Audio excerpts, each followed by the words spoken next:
So in this video, we're going to be talking about entrepreneurship and why musicians make great entrepreneurs, generally speaking. So I'm joined with Panos Panay, and he is the Vice President for Innovation and Strategy with Berklee College of Music. So thank you, Panos, for being here today. Thank you. So what is entrepreneurship? I feel like that's a term that's kind of tossed around a lot, and some people know what it means. Most people don't. So tell us, what is entrepreneurship? Well, for one, it's a very complicated word and impossible to spell. It is impossible to spell. But for me, entrepreneurship is more of a state of mind and a bias towards action, a willingness to be creative, to experiment, to fail. Interestingly, the original application of the word actually was first used for the concept of a music promoter. Back in France, and it's something that fascinated me, especially as I've been going through this journey. So for me, I don't think there's such a thing as a prototypical entrepreneur. Again, it's an act of wanting to create something of value, but I don't see that as any different from the desire to express something as a creative person. We tend to use the word entrepreneurship here at Berklee in its far broader application rather than the very narrow definition. And similar to the way that we actually see the concept of being a musician. We don't just think of it as an act of performing, but more as a way of relating to the world in a fairly unique way.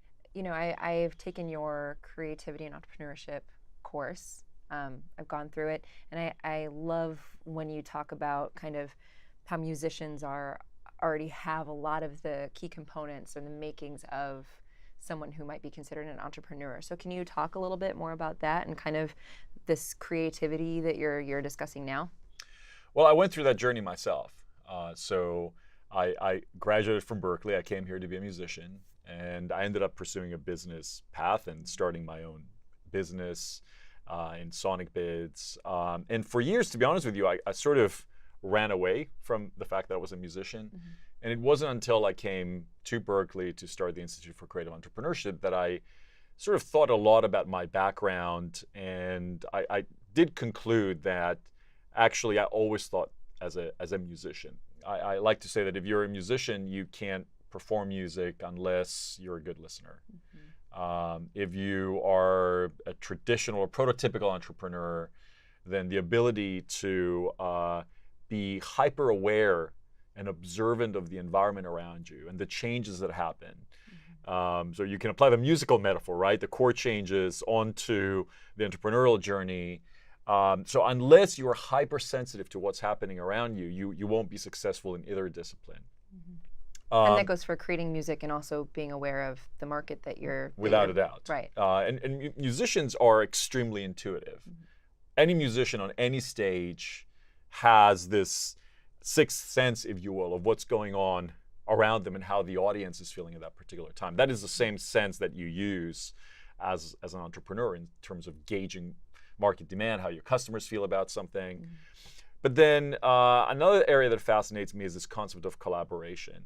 We often think, at least on the business side, that, well, if you just define the roles that you need, then you just go and hire the people that play those parts and everything is fine.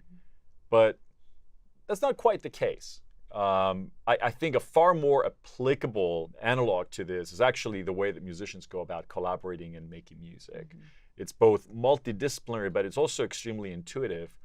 And there's an inherent trust involved in the music making process. I trust that you know what you're doing and you trust that I know what I'm doing. But more importantly, we trust that as a unit, whether it's a duo, a trio, a quartet, whatever it may be, right? That as a unit, we will create something interesting together, even if we're just meeting for the first time. There's that unspoken understanding and trust that to some degree, the end product that we will create together will be interesting because I trust that you're going to bring something unique to this conversation. In the entrepreneurial process, especially in the early days of something, that's a far better way of selecting who you work with rather than just sort of writing on a sheet of paper, well, I need an accountant, and I need a salesperson, I need a marketing person, and I need a coder. Often, some of the best companies on the planet were started because two people just kind of, quote, vibed. So in thinking a lot about this, I feel that in today's world, where change is constant,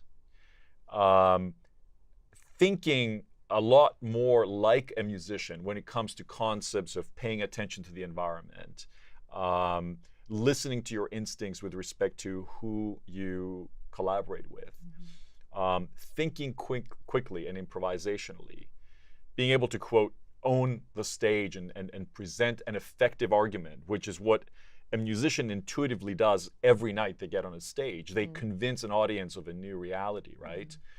Those instincts, for me, are far more applicable to the entrepreneurial journey than a traditional sort of business think, if you will. Life is not that neat. It's not about writing a perfect business plan and executing flawlessly against that.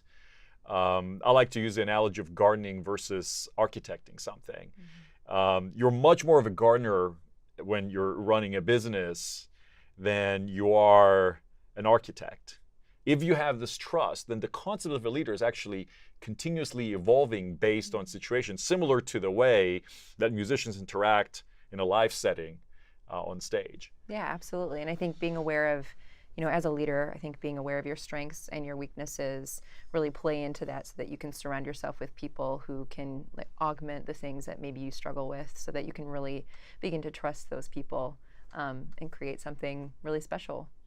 Yeah, and another area that I've been talking actually quite a bit about is that failure, which is the big F word in entrepreneurship, is an endemic part of the music making process.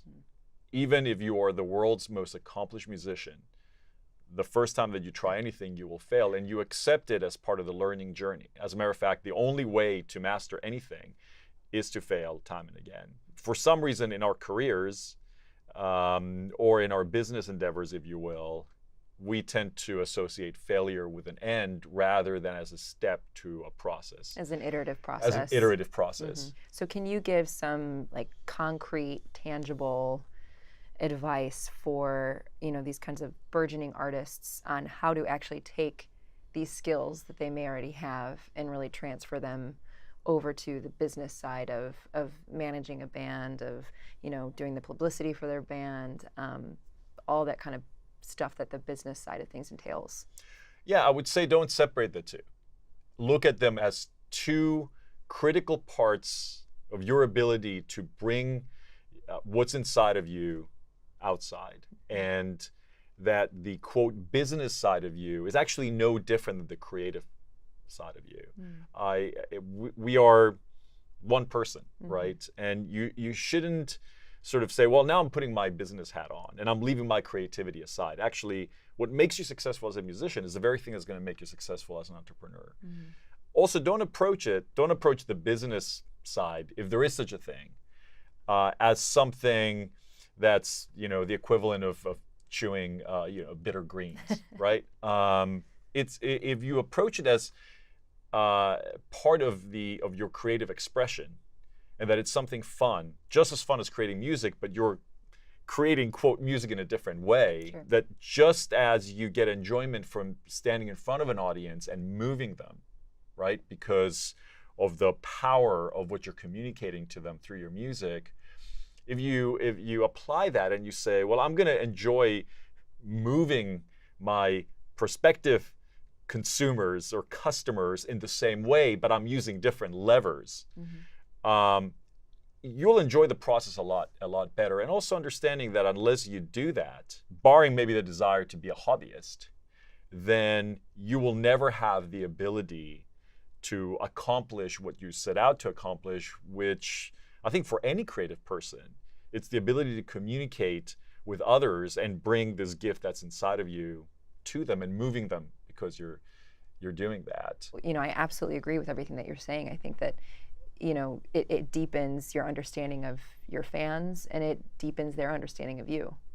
Yeah, I think that it's important that whatever you do, that it feels consistent with your values and with your authentic self, if you will. So I think it's important to not approach it as if, well, I just have to be great at everything. I have to learn how to crowdfund, and I have to learn how to use Twitter and Facebook, and Pinterest and Instagram and so forth. Find those channels that are authentic and feel real to you. Work at them, because look, nothing is going to feel natural the first time. Just like, again, going back to your musical instincts, the first time that you got on stage was probably the most terrifying thing ever. And just like the first time that you picked up a guitar or played the piano or programmed Ableton or whatever it may be, right? So that's my advice to people starting out. But critical that you try, that you understand that this is just as important, if you will, as whatever, learning your scales, practicing, whatever vocals you're doing. It's just part of the same thing. That is excellent advice. So is there any kind of last idea that you want to share? Sure. Work with people that are interesting and people that you have fun working with. I've learned in my career that the most difficult decisions, but the most important decisions you make, are not about money, they're not about products, they're not about songs, they're not about where you live. I mean, it's not all that. Actually, they tend to be about the people that surround yourself with. Going back to the first thing we discussed, it's trust. So to play with people and to create something enjoyable and different, that needs to be the first thing that's present. Absolutely. I completely 100% agree.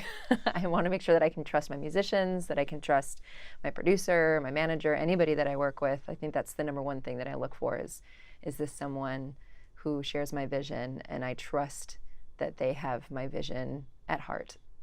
So thank you so much, Panos, for joining us today, taking time out of your busy schedule. And thanks. Thank you.